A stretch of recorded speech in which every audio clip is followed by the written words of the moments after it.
भारतवर्ष हमेशा कानून को धर्म के रूप में देखता आ रहा है। आज एकाएक कानून और धर्म में अंतर कर दिया गया है। धर्म को धोखा नहीं दिया जा सकता, लेकिन कानून को दिया जा सकता है।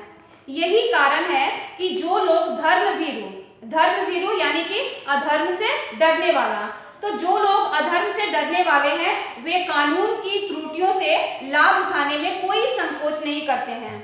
इस बात के अनेक प्रमाण भी खोजे जा सकते हैं कि समाज के ऊपरी वर्ग में चाहे जो भी होता रहा हो, भीतर भीतर भारतवर्ष अब भी यह अनुभव कर रहा है कि धर्म कानून से बड़ी चीज है।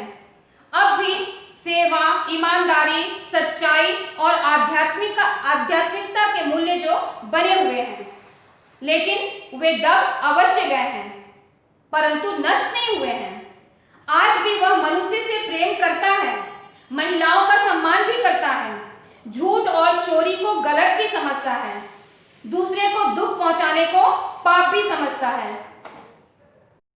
तो समाचार पत्र में जो भ्रष्टाचार के प्रति जो इतना आक्रोश है, वह यही साबित करता है कि हम ऐसी चीजों को गलत समझते हैं और समाज में उन तत्वों की प्रतिष्ठा कम करना चाहते हैं जो गलत तरीके से धन को इकट्ठा करते हैं। दोषों का पर्दाफाश करना बुरी बात नहीं है, यानी किसी व्यक्ति में कोई अवगुण है, कोई कमियां है, तो लोगों को यदि हम उसकी कमियां या उसके दोष को बताते हैं तो ये कोई बुरी बात नहीं है। बुराई वह मालूम होती है कि किसी के आचरण के गलत पक्ष को उद्घाटित करके उसमें रस लिया जाना, यानी किसी की कमियों को बताकर उसका मजाक उड़ाना, ये गलत बात है। दोषोद्घाटन को एकमात्र कर्तव्य मान लिया जाता है। बुराई में रस लेना यानी किसी की बुराई में मजे लेना बहुत बुरी बात है, लेकिन अच्छाई में उतना ही रस लेकर, उतना ही मजाक करके किसी को नहीं बताना, ये और भी बुरी बात है।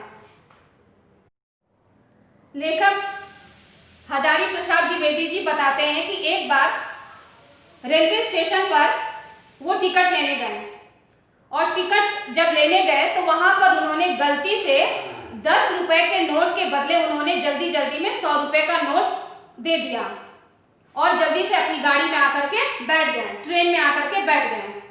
थोड़ी देर के बाद टिकट बाबू उन दिनों के सेकंड क्लास के डिब्बे में हर आदमी का चेहरा पहचानता हुआ आया और उसने लेखक को पहचान भी लिया और बड़ी विनम्रता के साथ आकर के लेखक के हाथ में 90 रुपए थमा दिए, उन्हें 90 रुपए पकड़ा दिया और बोला, यह बहुत गलती हो गई थी, आपने भी नहीं देखा और मैंने भी नहीं देखा। उसके चेहरे पर एक अजीब संतोष की गरिमा थी। तो लेखक ये देख करके बहुत हैरान हो गए, चकित हो गए कि अरे आज भी हमारे देश में इस तरह के ईमानदार व्यक्ति हैं। कैसे कहूं कि दुनिया में सच्चाई और ईमानदारी खत्म हो गई है, गायब हो गई है। ऐसी अनेक घटनाएं हमारे जीवन में घटती रहती है, परंतु यह एक घटना ठगी और वंचना की अनेक घटनाओं से अधिक शक्तिशाली है। एक बार लेखक अपने परिवार के साथ, अपने बीवी बच्चों के साथ बस से यात्रा कर रहे थे। लेखक के साथ उनकी पत्नी और उनके 3 बच्चे भी थे। बस में कुछ खराबी थी, रुक कर वो बस चल रही थी।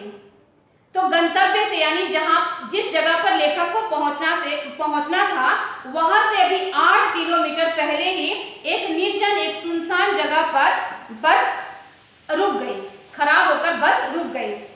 रात के कोई 10 बज रहे थे उस समय। बस के सारे यात्री जो है घबरा गए, परेशान हो गए।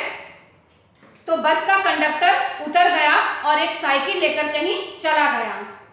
लोगों को संदेह हो गया, शक हो गया कि हमें धोखा दिया जा रहा है। बस में बैठे लोगों ने तरह तरह की बातें करनी शुरू कर दी। किसी ने कहा कि इस जगह पर डकैती होती है, 2 दिन पहले ही इस तरह एक बस को लूटा गया था। और उस पूरे बस में परिवार सहित लेखक ही अकेले ऐसे व्यक्ति थे जो अपने परिवार के साथ, अपनी फैमिली के साथ सफर कर रहे थे।